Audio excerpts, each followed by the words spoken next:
कारण इतकं प्रेम मला तर कुठं भेटलेलं नाहीये. नसते का?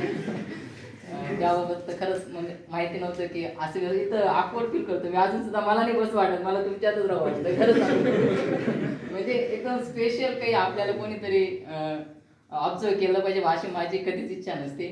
मला नेहमी म्हणजे सर्वांमध्येच राहायला आवडतं. इथं सगळ्यांनीच त्यांचा स्ट्रगल सांगितला आहे. अभ्यास वगैरे खूप अभ्यास करावाच लागतो, काही विषय नाही. परंतु स्पर्धा परीक्षा क्षेत्रात एक महत्त्वाची गोष्ट म्हणजे भावनेला किंमत नसते. आपल्यापेक्षा जो सरस आहे त्याला ते 100% भेटणार आहे. आपण त्याच्यापेक्षा सरस होण्याचा प्रयत्न करा. तू शेती करतो, तुझे आई वडील काय काम करतात, कोणी हॉटेलवर काम करतो, कोणी कुठं करतं, त्याला काहीच महत्त्व नाही. आपल्यापेक्षा जर सक्षम आपण त्याच्यापेक्षा सक्षम झालो तर आपल्याला भेटेल. हेच मी आधीपासूनच म्हणजे माझ्या डोक्यात हेच राहायचं. आणि म्हणून मला तर वाटत नाही असं की परिस्थिती काही मॅटर करते बा. परिस्थिती फक्त एक आपल्याला नाव ठेवायचं म्हणजे काही न होत, काही झालं नाही तर आपण ती परिस्थितीला नाव ठेवतो, पण तसं काही नसतं. मी 2018ची एक फिफा वर्ल्ड कपची फायनल बघितली होती. मी माझ्या आयुष्यात पहिल्या वेळ फुटबॉल मॅच बघितली होती आणि त्याच्यानंतरच मी म्हणजे तेव्हा मला खरं वाटलं की मोटिवेशन पण काही असतं बा असं. तर लिओनेल मेस्सी माहिती आहे सगळ्यांना, अर्जेंटिनाचा. त्याने खूप वर्ष मेहनत घेतली होती आणि त्याच्या टीमसाठी तो प्रयत्न करत होता की एक वेळा तरी देशाला कप मिळावं असं. मग ती जवळजवळ 3.5 तासच्या आसपास मॅच होती आणि आधी 2 गोल तर मेस्सीने केले होते.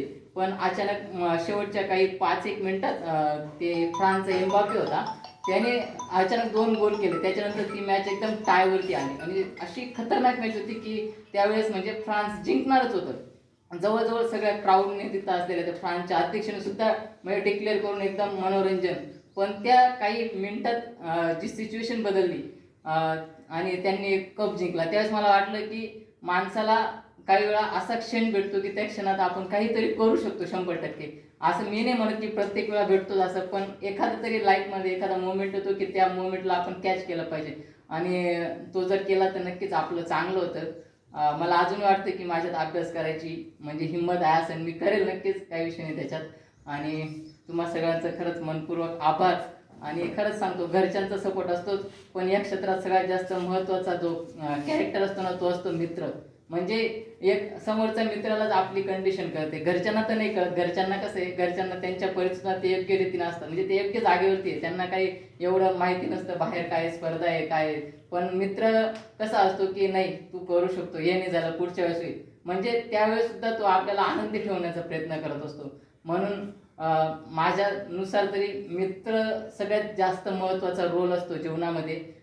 कारण म्हणजे माझ्यासाठी तर मित्रच मोटिवेट होते. मी तर जेव्हा आलो 22 करायला तेव्हा बघितलं की माझ्यापेक्षा खूप चांगले मोठे मुलं होते, हुशार होते. त्यांचं मी ऑब्झर्वेशन करत राहायचो. मी कधी कोणाला काही विचारायचो नाही, पण जास्त ऑब्झर्वेशन करताना सुद्धा मला काही गोष्टी कळायच्या. मी मुसळे सरांच्या बाजूला बसायचो, त्यांचा अभ्यास बघायचो. तेव्हा अशोक भाऊंते पण होते आणि अजून गणू भाऊंते होते. यांचा म्हणजे खूप मोठा रोल आहे माझ्या जीवनात.